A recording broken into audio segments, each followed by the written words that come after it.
Welcome to our channel. This is not a speech, this is not motivation, this is a story. The story of a boy who sat alone one night staring at a notebook filled with dreams he believed were out of reach. Not because he didn't want them badly enough, but because life had convinced him they were impossible. He wasn't lazy, he wasn't careless, he wasn't afraid of hard work, he was afraid of reality. His goals felt too big for his circumstances, too ambitious for his background, too expensive for his financial condition. Every dream came with the silent question, who am I to want this? He came from a place where stability mattered more than passion, where survival came before ambition, where dreams were considered luxurious, not necessities. Money was always tight, choices were limited, risk felt dangerous. And slowly, without realizing it, the boy began shrinking his dreams to match his situation. He didn't stop dreaming completely, he just stopped believing. He told himself, people like me don't get lives like that. Success is for others. I should be realistic, and the word impossible became his shield. But one quiet moment changed everything. A moment when he asked a dangerous question: what if my financial condition doesn't decide my future? And that question became the beginning of everything. The boy didn't always think this way. There was a time when he believed his goals were achievable, when ambition felt natural, when dreaming didn't feel like a crime. But life has a way of teaching lessons early to some people. In his house, money was not just a topic, it was a constant presence. It sat quietly at the dinner table. It whispered during late night conversations.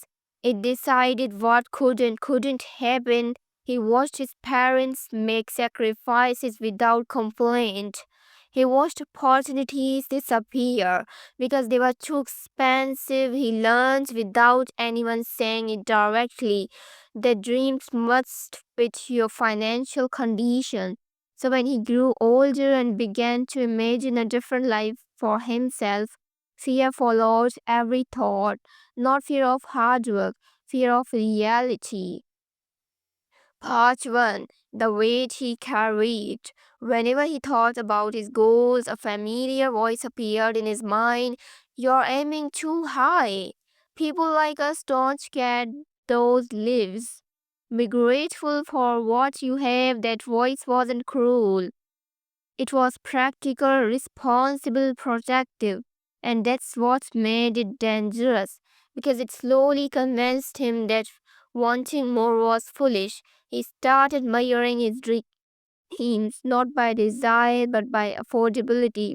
If it looked expensive, he rejected it. If it felt risky, he avoided it. If it required time, patience, or uncertainty, he postponed it. He told himself he was being mature, but deep down, something felt wrong. Part 2. The Invisible Limit. He noticed it one day while writing his goals. The page was almost empty, not because he lacked ambition, but because he had filtered it. He had already decided what was possible and what was not for him. Someone like me. That realization hit hard. He wasn't failing because he lacked talent, he was failing because he even started. Part 3. The Moment of Honesty. One quiet night when the house was asleep and the world felt still, he asked himself a question he had been avoiding. What if my financial condition is not my destiny? The question scared him because if it was true, then the responsibility shifted. Then the limits were no longer external, they were internal. Part 4. The crack in the belief. He began observing people more closely, not the lucky ones, not the privileged ones, not the persistent ones. People who failed openly, people who learned slowly, People who didn't wait for perfect conditions, they didn't start rich, they didn't start confident, they just started and that disturbed everything he believed. Part 4. A new way of thinking. He realized something important. Impossible doesn't mean can be done. It means I don't know how yet. I haven't tried long enough. I'm afraid of what might happen. If I fail, impossible was not a word, it was label placed on uncertainty. Part 5. The first step. So he took a small step, not a dramatic one, a quiet one. He began learning after long days. He invested time instead of money. He failed in private and learned in silence. Progress was slow, but it was real, and for the first time he felt something unfamiliar: hope. Part 6. Failure returns. Failure didn't disappear, mistakes multiplied, doubt returned, fear whispered again. But now failure didn't stop him, it educated him. He realized that failure wasn't proof that something was impossible, it was proof that he was trying. Part 7. The change no one saw.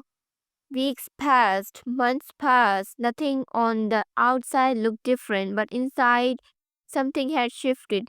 He no longer asked, "Can I afford to dream?" He asked, how I can build my way there. Part 8. The bigger truth. He understood now money affects your starting point, not your potential. The world doesn't change when your bank balance changes, if it changes when your beliefs do. Part 9. The realization. The impossible was never about lack of resources, it was about lack of belief. And belief can be rebuilt slowly, painfully, intentionally. So, dear friends, this story isn't just about one boy, it's about anyone who has ever looked at their dreams and thought, "That's not for me." If you have ever felt that way, remember this: your financial condition does not define your future, your courage does. Because the moment you stop believing the lie, you'll realize the truth: the impossible was always an illusion.